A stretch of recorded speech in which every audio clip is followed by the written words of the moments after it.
Hey there, it's Lee, and in today's video I'm going to show you a few tricks to overcome the limitations of WhatsApp when it comes to sending videos. If you ever tried to send a video that's longer than 3 minutes or larger than 16 megabytes, you may have gotten an error message that says can't send this video. Well, don't worry, because I've got you covered with some simple solutions.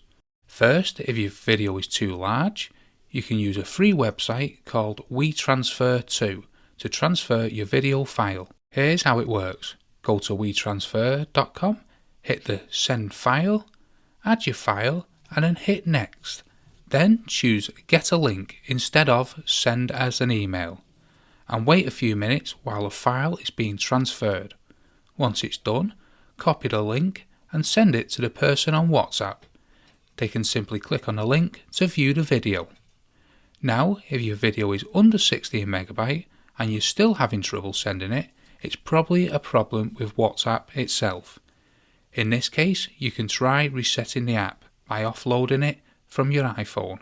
To do that, go to the settings, then come down to General, and then iPhone Storage. Find WhatsApp, and then select Offload the app.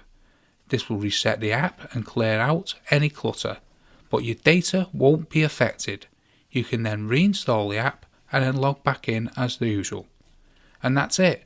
With these simple tricks, you can easily send videos on WhatsApp without any issue. If you have any questions, feel free to leave them in the comment section below.